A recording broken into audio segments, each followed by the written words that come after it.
Hello, everybody. Welcome to Anthony Net Ministries. And today's topic is what is the Bible?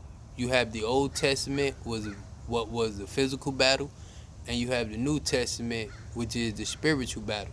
And we will get to the symbolism of the blood also. But first off, I want to thank the Most High, Yahshua HaMashiach, and the Ruach HaKodesh. Now, in the Old Testament, you have more of the physical realm of sacrificing goats, sacrificing, physical everything, physical tent, physical battle, physical art, like everything was made physical and everything was physical for the people in the Old Testament. Like you had a case where they were carrying the ark that hold the Ten Commandments in it, and they was cutting up countless sheeps and countless lambs and doves and everything as they go. This countless, and so the ark started to wobble a little bit, and one of the people touched the ark and it struck him dead. Because when Adam and Eve ate from the tree of knowledge, two things also happened as well as they brung sin into the world. One, they lost their innocence. This is why they put on clothes and knew each other was naked. When you notice with babies, they don't know who naked because they have their innocence. And they lost their righteousness. Their righteousness allowed them to be in the presence of the Most High.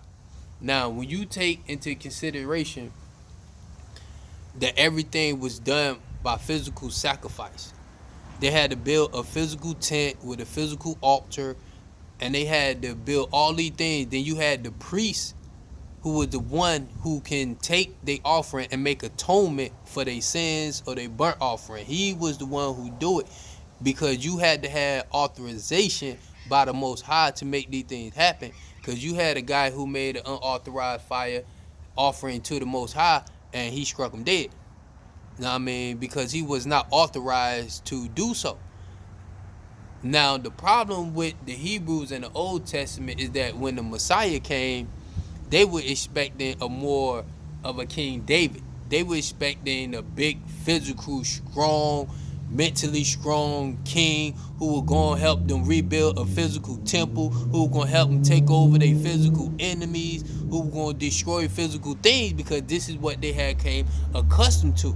Because as they was walking on a journey with the Most High, even with Moses, he wanted to have a relationship with everybody, but the people were so afraid that they told Moses to go talk to him and come back and tell him what he said.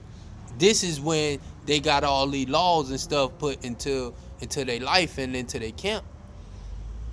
Because you had so many rules. You had over 600 rules. Like you had one where if your wife was unclean and her period came on, which made her unclean, she had to go outside the camp for 7 days. Could you imagine doing that today?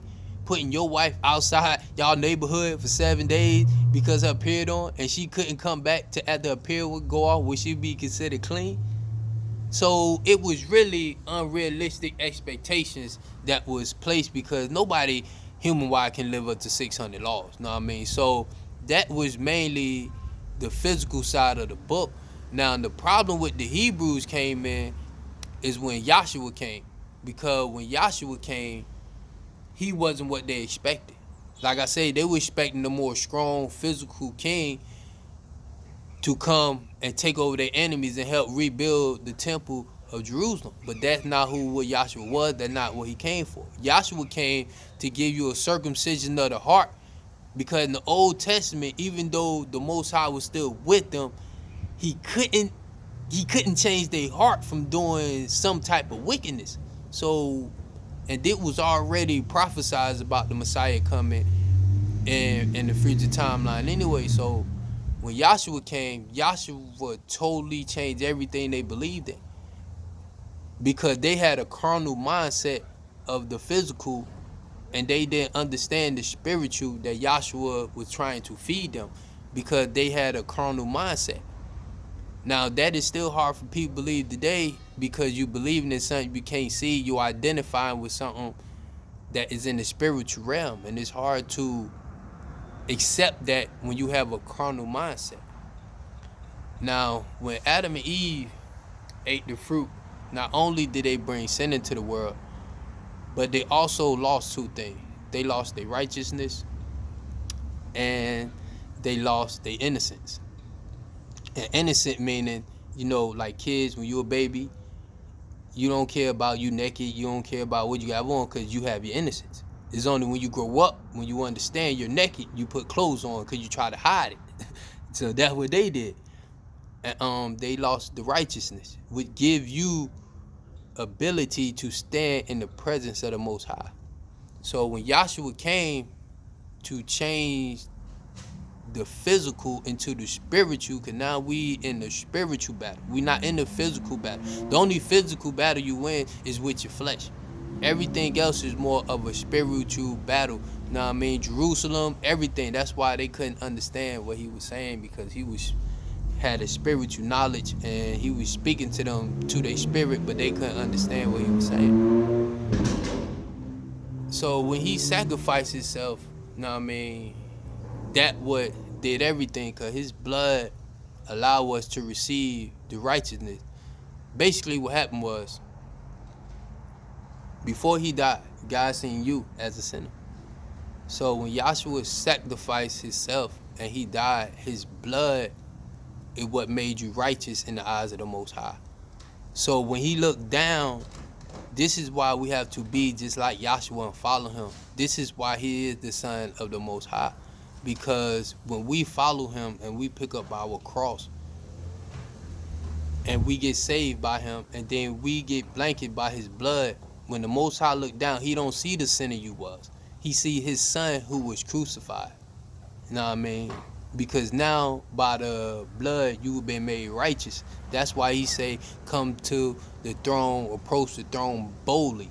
You know what I mean? Because you now have the righteousness to be in the presence of the Most High, because you have Yahshua with you.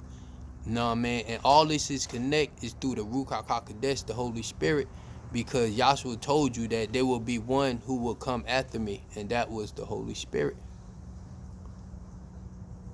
So when we try to understand the Bible, we got to understand that we have to have faith in what the words say, because the word do not return to him void. It's us and our mindset and how we approach it and how we look at it that's the problem. You know what I mean? Because you got a carnal mindset that's trying to change you from following the flesh to a spiritual mindset so you can walk into the spirit. You know what I mean? So when because they have what they call Abraham bosom, and this way all the people who follow the Most High that was good people, but they wasn't righteous in the eyes of the Most High, because they didn't have the blood to be seen righteous by. This is what the job of the Messiah, to come, shed the blood, so that we may be seen righteous by the Most High and we can be in his presence. You know what I mean? This is what it means to be saved. This is what it means to follow Yahshua and be the Son of the Most High.